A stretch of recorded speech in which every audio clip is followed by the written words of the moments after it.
നമുക്ക് ഈ സെഷനുകളിൽ പഠിക്കാനായിട്ട് തിരഞ്ഞെടുത്തിരിക്കുന്നതായ വിഷയം യേശുവിൻ്റെ ക്രൂശിലെ തിരുമൊഴികൾ എന്നുള്ളതാണ്. യേശുവിൻ്റെ ക്രൂശിലെ തിരുമൊഴികൾ. അതിനൊരു കാരണമുണ്ട്.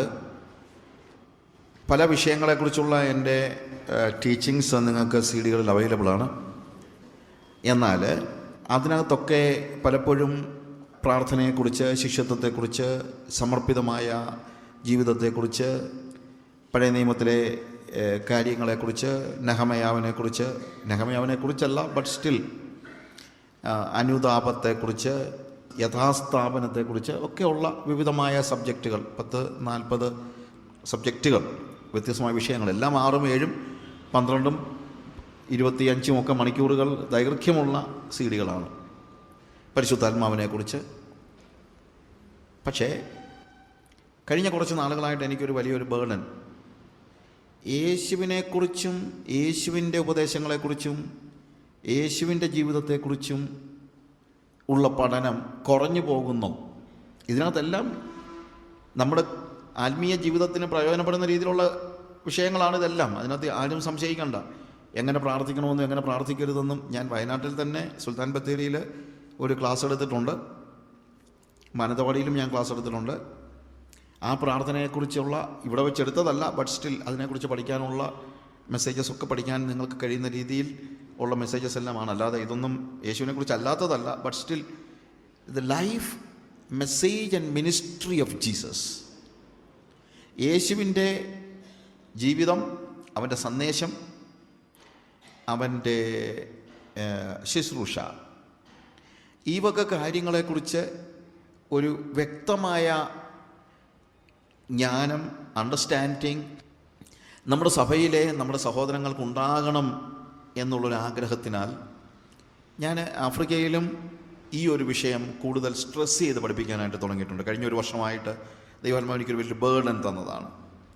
അതുകൊണ്ടാണ് ഞാൻ യേശുവിൻ്റെ പ്രലോഭനങ്ങളെക്കുറിച്ചും പരീക്ഷകളെക്കുറിച്ചുമുള്ള മെസ്സേജസും ഒക്കെ അതിനകത്ത് ഉൾക്കൊള്ളിച്ച്, ഇതെല്ലാം ഒരുമിച്ച് കൂടുമ്പോഴാണ് വാസ്തവത്തിൽ യേശുവിൻ്റെ ജീവിതവും അവൻ്റെ ശുശ്രൂഷകളും അവൻ്റെ സന്ദേശവും നമുക്ക് മനസ്സിലാകുന്ന നിലയിൽ പഠിക്കാനായിട്ട് കഴിയുന്നത്. അത് തന്നെയല്ല ഗോസ്പൽസ്, യേശുവിൻ്റെ സുവിശേഷം, ആ സുവിശേഷത്തിലെ വിവരണം. വാസ്തവം പറഞ്ഞു കഴിഞ്ഞാൽ സുവിശേഷമാണ് പുതിയ നിയമത്തിൻ്റെ തന്നെ കാതൽ എന്ന് പറയുന്നത്. വേദപുസ്തകത്തിൻ്റെ തന്നെ കാതൽ സുവിശേഷമാണ്. സുവിശേഷത്തിൻ്റെ വിശദീകരണമാണ്. കാര്യം പലപ്പോഴും യേശുവിൻ്റെ ജീവിതം നമുക്ക് മനസ്സിലാക്കി തരത്തക്ക രീതിയിലുള്ള വിശദീകരണം മാത്രമാണ് ബാക്കിയുള്ള പുസ്തകങ്ങൾ എന്ന് നിങ്ങളറിയണം. വേദപുസ്തകത്തിൻ്റെ ആദ്യത്തെ കവർ മുതൽ 66 പുസ്തകങ്ങളടങ്ങിയ വേദപുസ്തകത്തിൻ്റെ അവസാനത്തെ ഉൽപ്പത്തിയുടെ 1-ാം അധ്യായത്തിൻ്റെ 1-ാം വാക്യം മുതൽ വെളിപ്പാട് പുസ്തകം 22-ാം അധ്യായത്തിൻ്റെ അവസാനത്തെ വാക്യം വരെയുള്ള സകല ദൈവവചനവും ദൈവശ്വാസീയമാണ്. അതിനകത്തൊന്നും വില കുറഞ്ഞതല്ല. പക്ഷെ അതേസമയം ഇതിനെയെല്ലാം അർത്ഥവത്താക്കുന്നത് സുവിശേഷം സംഭവിച്ചതുകൊണ്ടാണ്.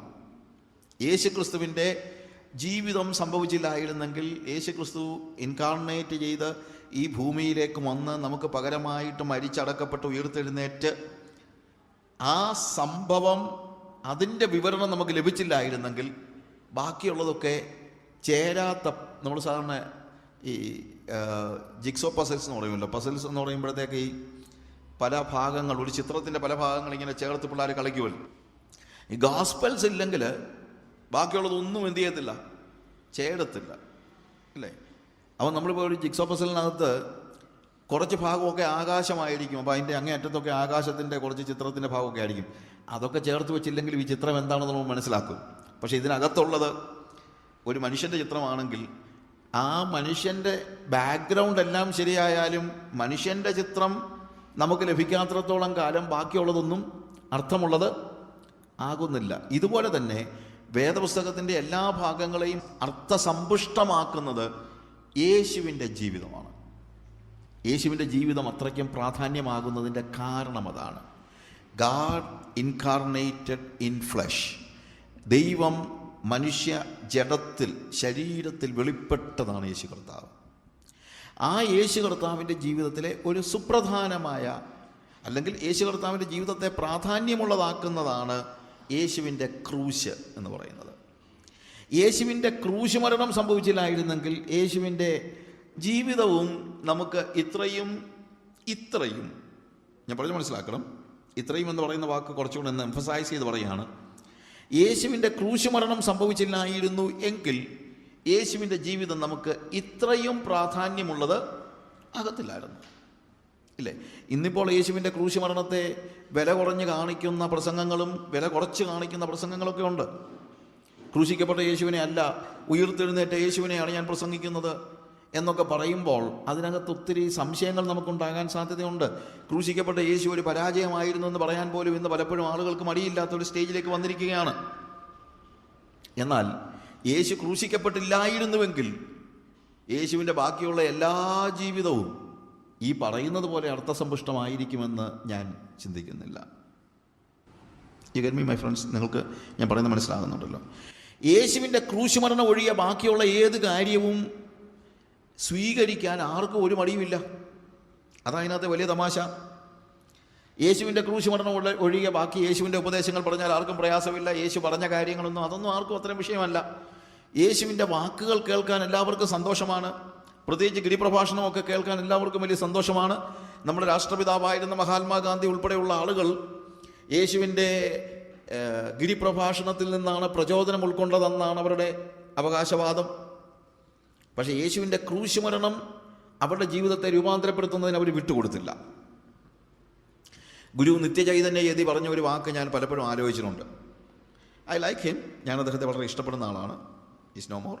എന്നാൽ ഗുരു നിത്യചൈതന്യ പറഞ്ഞൊരു കാര്യമുണ്ട്. ഞാൻ യേശുവിനെ അംഗീകരിക്കുന്നത് അവൻ്റെ വാക്കുകൾ കൊണ്ടാണ്. എന്നാൽ ക്രിസ്ത്യാനികൾ എപ്പോഴും അവൻ്റെ രക്തത്തെക്കുറിച്ച് പറയുന്നു. അദ്ദേഹം പറഞ്ഞ വാക്ക്, യേശുവിൻ്റെ വാക്കുകൾ അതാണ് എന്നെ ഏറ്റവും കൂടുതൽ പ്രചോദിപ്പിക്കുന്നത്. എന്നാൽ ക്രിസ്ത്യാനികൾ അവൻ്റെ വാക്കുകളെ അല്ല പറയുന്നത്. പ്രത്യേകത എന്താണ്? അവൻ്റെ രക്തം അല്ലെങ്കിൽ അവൻ്റെ മരണം. രക്തം എന്ന് പറയുമ്പോഴത്തേക്ക് കാൽവറി ക്രൂശിൽ ഒഴികെ യേശുവിൻ്റെ രക്തത്തിൻ്റെ ആ ചരിത്രപരമായ അല്ലെങ്കിൽ ആ ബ്ലഡ് എന്ന് പറയുന്ന ആ ഒരു അത് മാത്രമല്ല. രക്തം എന്ന് പറയുന്ന ഒരു സിമ്പലാണ്. What is it? It is death. രക്തം എന്ന് പറഞ്ഞാൽ എന്താണ്? അവൻ്റെ മരണമാണ്. അവൻ്റെ മരണത്തെയാണ് അത് കാണിക്കുന്നത്, ഇല്ലേ? യേശുവിൻ്റെ മരണം. ക്രിസ്ത്യാനികൾ പ്രാധാന്യം കൊടുക്കുന്നത് യേശുവിൻ്റെ മരണമാണ്. പക്ഷെ ഞാൻ പ്രാധാന്യം കൊടുക്കുന്നത് യേശുവിൻ്റെ വാക്കുകളാണ്. ഇതാണ് ഗുരു നിത്യചൈതന്യ യതി പറഞ്ഞത്. യേശുവിൻ്റെ വാക്കുകൾ അതുല്യമാണ്, അതിനകത്ത് യാതൊരു സംശയമില്ല. പക്ഷേ യേശുവിൻ്റെ വാക്കുകൾ അംഗീകരിക്കുന്നവരും യേശുവിൻ്റെ മരണത്തെ, അല്ലെങ്കിൽ യേശു മരിച്ചു എന്നുള്ളതല്ല, യേശുവിൻ്റെ കാൽവറി ക്രൂശിലെ മരണത്തിൻ്റെ പിന്നിലെ ആത്മീക യാഥാർത്ഥ്യത്തെ സ്വീകരിക്കുവാൻ ഇവരിൽ മിക്കവരും തയ്യാറല്ല. എന്നെ ഇപ്പോൾ യുണൈറ്റഡ് നേഷൻസിൽ വിളിച്ചെന്ന് വെക്കുക. യുണൈറ്റഡ് നേഷൻസിൽ ഒരു ഒഫീഷ്യൽ മീറ്റിങ്ങിൽ ഞാൻ യേശു ക്രിസ്തുവിൻ്റെ വാക്കുകളെ ഉദ്ധരിച്ചുകൊണ്ടൊരു പ്രസംഗം തുടങ്ങിയാൽ ആരും പറയത്തില്ല ഇരിയടാ അവിടെ നിന്നൊന്നും. കാര്യം യേശു ആ രീതിയിൽ പോപ്പുലറാണ്. ആ രീതിയിൽ ഞാൻ മറ്റൊരു രാജ്യത്തെ ഇന്ത്യൻ എംബസിയിൽ ഒരിക്കൽ ഒരു ക്ലാസ് എടുക്കാനായിട്ടൊരു അവസരം എനിക്കുണ്ടായി.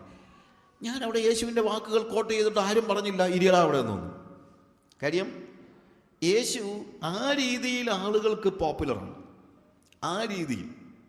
പക്ഷേ യേശു കർത്താവിൻ്റെ ക്രൂശ് മരണമാണ് എൻ്റെ പാപങ്ങളുടെ പരിഹാരത്തിനുള്ള ഏക മാർഗമെന്നും അവൻ്റെ ക്രൂശ് മരണത്തിലൂടെ പാപപരിഹാരം പ്രാപിക്കാത്ത എല്ലാവരും നരകത്തിലേക്കാണ് പോകുന്നതെന്ന് പറഞ്ഞാൽ ആളുകൾ ഇവിടെ ഇരിയടാ അവിടെ നിന്ന്.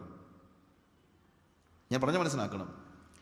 ഗിരിപ്രഭാഷണത്തിലെ യേശുവിനെ ആളുകൾക്ക് പരിചയപ്പെടുത്തി കൊടുത്താൽ ആർക്കും ഒരു സങ്കടവുമില്ല, സംശയവുമില്ല, ഒന്നുമില്ല. അവിടെയാണ് ഗുരു നിത്യചൈതന്യ യതി പറഞ്ഞ വാക്കുകൾ എനിക്ക് സ്വീകാര്യമല്ലാതെയാകുന്നത്. ഞാൻ പറഞ്ഞല്ലോ, യേശുവിൻ്റെ വാക്കുകൾ അതുല്യമാണ്. യേശു സംസാരിച്ചതുപോലെ ആരും സംസാരിച്ചിട്ടില്ല. പക്ഷേ യേശുവിനെ കുറിച്ച് പറയുമ്പോൾ അവൻ്റെ വാക്കുകളാണോ അവൻ്റെ മരണമാണോ മുന്നിൽ നിൽക്കുന്നത് എന്നുള്ളതാണ് ചോദ്യം. യേശുവിൻ്റെ വാക്കുകളെക്കുറിച്ച് പ്രസംഗിക്കരുതെന്നല്ല ഞാൻ പറഞ്ഞത്. ഞാൻ ഗിരിപ്രഭാഷണത്തെക്കുറിച്ച് തന്നെ ക്ലാസ് എടുത്തിട്ടുണ്ട്. You can have it. അതിനെക്കുറിച്ചുള്ള മെസ്സേജസ് ഇവിടെ അവൈലബിൾ ആണ്. മണിക്കൂറുകൾ, 15 മണിക്കൂറോളം ഗിരിപ്രഭാഷണത്തെക്കുറിച്ച് തന്നെയുള്ള ക്ലാസ്സുകളുണ്ട്.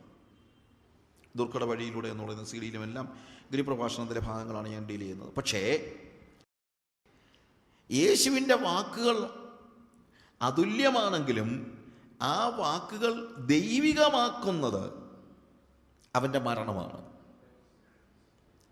യേശുവിൻ്റെ വാക്കുകൾ യുണീക്കാണ്. ഞാൻ പറഞ്ഞല്ലോ, അത്രയും ശക്തമായ, അത്രയും യേശു പറഞ്ഞതുപോലെ ആരും പറഞ്ഞിട്ടില്ല. യേശു സംസാരിച്ചതുപോലെ ആരും സംസാരിച്ചിട്ടില്ല. പക്ഷെ അവൻ്റെ വാക്കുകളെ അതുല്യമാക്കുന്നത് എന്താണ്? അവൻ്റെ മരണമാണ്. ഇതെല്ലാം പറഞ്ഞിട്ട് യേശു മരിച്ചില്ലായിരുന്നെങ്കിൽ യേശുവിൻ്റെ വാക്കുകൾക്ക് എന്താ സഹോദരങ്ങളെ പ്രസക്തി? ഇതെല്ലാം പറഞ്ഞിട്ട് അങ്ങനെ ഒരു യേശുവിനെ എനിക്കിഷ്ടമില്ല, ഉള്ള സത്യം പറയാമല്ലോ.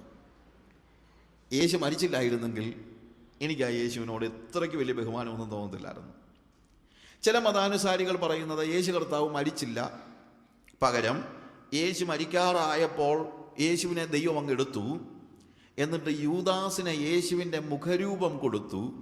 ഒടുവിൽ ആളുകൾ ക്രൂശിച്ചത് യേശുവിനെയല്ല യൂദാസിനെയാണ്. അതുകൊണ്ടാണ് അവൻ ക്രൂശിൽ കിടന്നുകൊണ്ട് എൻ്റെ ദൈവമേ, എൻ്റെ ദൈവമേ, ഇവർ ചെയ്യുന്നത് എന്തെന്ന് ഇവർ അറിയായികയാൽ ഇവരോട് ക്ഷമിക്കണമെന്ന് പറയുന്നത് എന്ന് പറയുന്ന ഒരു മതചിന്തയുണ്ട്, നമ്മുടെ ഇടയിൽ തന്നെയുണ്ട്. അങ്ങനെ എങ്ങാണ് യേശു കാണിച്ചിരുന്നെങ്കിൽ എനിക്ക് ആ യേശുവിനെ വേണ്ട. കൂട്ടുകാർക്ക് വേണ്ടി ജീവനെ കൊടുക്കുന്നതിനേക്കാൾ വലിയ സ്നേഹം കാണിക്കാൻ ആർക്കും കഴിയയില്ല എന്ന് പറഞ്ഞ ആൾ മരിക്കേണ്ട സമയം വന്നപ്പോൾ കൂട്ടുകാരനെ ചാകാൻ ഏൽപ്പിച്ചേച്ച് സ്വർഗത്തിലോട്ട് പോയി കഴിഞ്ഞാൽ പിന്നെ ആ യേശുവിൻ്റെ പുറകെ എന്തിനാ നടക്കുന്നത്? അങ്ങനെ ഒരു യേശു വേദപുസ്തകത്തിലെ യേശു അല്ല, ചരിത്രത്തിലെ യേശു അല്ല. ആ ഒരു യേശുവിനെ നിങ്ങളും ഫോളോ ചെയ്യണ്ട. എന്നാൽ എൻ്റെ യേശു കൂട്ടുകാർക്ക് വേണ്ടി ജീവനെ കൊടുക്കുക മാത്രമല്ല, ക്രിസ്തുവോ നാം പാപികളായിരിക്കുമ്പോൾ തന്നെ നമുക്ക് വേണ്ടി മരിക്കയാൽ ദൈവത്തിന് നമ്മോടുള്ള സ്നേഹത്തെ വെളിപ്പെടുത്തിയിരിക്കുന്നു. ഞാൻ യേശുവേ യേശുവേ എന്ന് വിളിച്ച് കരഞ്ഞുകൊണ്ടിരുന്നപ്പോഴല്ല യേശു എനിക്ക് വേണ്ടി മരിച്ചത്. ഞാൻ യേശുവിനെ നിഷേധിച്ചിരുന്നപ്പോൾ തന്നെ, ഞാൻ റിബല്യസ് ആയിരുന്നപ്പോൾ തന്നെ, ഞാൻ അഭക്തനായിരുന്നപ്പോൾ തന്നെ യേശു എനിക്ക് വേണ്ടി മരിച്ചു എന്നുള്ളതാണ് യേശുവിനെ അതുല്യനാക്കുന്നത്. യേശുവിൻ്റെ വാക്കുകൾ അതുല്യമാണ്, പക്ഷെ അവൻ്റെ വാക്കുകൾ ദിവ്യമാക്കുന്നത് അവൻ്റെ മരണം കൊണ്ട് അവനവൻ്റെ വാക്കുകൾക്ക് മുദ്രയിട്ടപ്പോഴാണ്. നമ്മൾ ഒരു കടലാസിൽ എന്തെഴുതി കൊടുത്തിട്ടും കാര്യമൊന്നുമില്ല. ആ എഴുത്തിനെ, ആ കടലാസിനെ വിലയുള്ളതാക്കുന്നത് എന്താണ്? ഗവൺമെൻറ്റിൻ്റെ ഒരു മുദ്രയാണ്, ഒരു സീലാണ്. എന്ന് പറഞ്ഞതുപോലെ എഴുതിയിരിക്കുന്ന കാര്യങ്ങൾക്ക് വ്യത്യാസമൊന്നും ഉണ്ടാകുന്നില്ല. സീല് പതിക്കുന്നത് കൊണ്ട് എഴുതിയിരിക്കുന്ന കാര്യങ്ങൾ മാറി മറിയുന്നൊന്നുമില്ല. എഴുതിയിരിക്കുന്ന കാര്യങ്ങൾ അതുല്യമാണ്, പക്ഷേ അതിന് വാലിഡിറ്റി ഉണ്ടാകുന്നത് എപ്പോഴാണെന്ന് ചോദിച്ചാൽ അതിൻ്റെ മേലൊരു സീല് പതിയുമ്പോഴാണ്. ഇതേപോലെ യേശു ജീവിച്ചിരുന്നപ്പോൾ അവൻ സംസാരിച്ച വാക്കുകൾ അതുല്യമാണ്. അതിനെ വെല്ലാൻ ലോകത്തിൽ ആരുടെയും വാക്കുകളില്ല. അതെല്ലാം എനിക്ക് പൂർണ്ണമായിട്ടും അറിയാം. പക്ഷെ അവൻ്റെ വാക്കുകൾ അതുല്യമായി തീരുന്നതും അത് ദിവ്യമായി തീരുന്നതും എപ്പോഴാണെന്ന് ചോദിച്ചാൽ അവൻ്റെ രക്തം കൊണ്ട് അവനതിനെ മുദ്രയിട്ടപ്പോഴാണ്. യേശുവിൻ്റെ വാക്കുകളെ സ്വന്തം രക്തം കൊണ്ട് അവൻ മുദ്രയിട്ടു എന്നുള്ളതാണ് ഏറ്റവും പ്രാധാന്യമർഹിക്കുന്നതായ കാര്യം. യേശുവിനെ അനുഗമിക്കുവാൻ പല രീതിയിൽ അനുഗമിക്കാനായിട്ട് ആളുകൾക്ക് കഴിഞ്ഞേക്കാം. സ്വാമി വിവേകാനന്ദൻ പറഞ്ഞ ഒരു വാചകം ഞാനിപ്പോഴും ഓർക്കുന്നുണ്ട്. സ്വാമി വിവേകാനന്ദൻ യൂറോപ്പിലെ ഒരു പള്ളിയിലെ ഒരു രൂപത്തിന് മുന്നിലിങ്ങനെ നോക്കി നിൽക്കുമ്പോൾ അദ്ദേഹത്തെ കൊണ്ടുപോയതായ ഒരു സംഘമാണ്, പ്രീസും നൺസും എല്ലാം ഉള്ളൊരു സംഘമാണ്. അവർ അദ്ദേഹത്തോട് ചോദിച്ചു, നിങ്ങളെന്താണ് ഈ ക്രൂശിത രൂപത്തിലേക്ക് നിങ്ങളിങ്ങനെ നോക്കി നിൽക്കുന്നത് എന്ന് ചോദിച്ചപ്പോൾ വിവേകാനന്ദൻ, നിങ്ങൾക്ക് യേശുവിനോട് ബഹുമാനമുണ്ടോ എന്നിങ്ങനെ ചോദിച്ചപ്പോൾ, ബിക്കോസ് വിവേകാനന്ദനെ കുറിച്ച് അവർ മനസ്സിലാക്കിയിരുന്നത് അദ്ദേഹം എന്താണ് ഹൈന്ദവ സംസ്കാരത്തിൻ്റെ ഒരു പ്രചാരകൻ എന്ന നിലയിലാണ് അവർ മനസ്സിലാക്കിയത്. അത് അവരുടെ കുറ്റമാണ്.